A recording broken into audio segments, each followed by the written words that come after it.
অবৈধ দখলবাজ খুনি শেখ হাসিনাকে অবৈধভাবে রাষ্ট্র ক্ষমতায় টিকিয়ে রাখার জন্য যে পুলিশ বাহিনী আমাদেরকে এদেশের জনগণের ভ্যাট ট্যাক্সের টাকায় কিনা অস্ত্র দিয়ে দিনে দুপুরে প্রকাশ্যে বুকে গুলি চালিয়ে দেশের হাজার হাজার মানুষকে নির্মমভাবে হত্যা করেছে, সেই পুলিশ বাহিনীকে চিহ্নিত করে গ্রেফতার না করে এক থানা থেকে আর থানায় বদলি করে দিয়ে বাংলাদেশের জনগণের ভ্যাট ট্যাক্সের টাকায় বেতন ভাতা দিয়ে তুলছেন,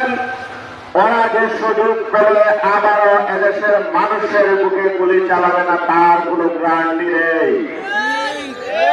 আবার আপনারা বলছেন সংস্কার করবেন, সংস্কারের নামে তাল বাহানা না করে দেশে একটি অবাধ ও নিরপেক্ষ ভোটের ব্যবস্থা করুন। বিগত 16 বছর এদেশের মানুষ তাদের ভোটাধিকার থেকে বঞ্চিত, দেশের মানুষ অধিক আগ্রহ নিয়ে বসে আছে। আগামী দিনে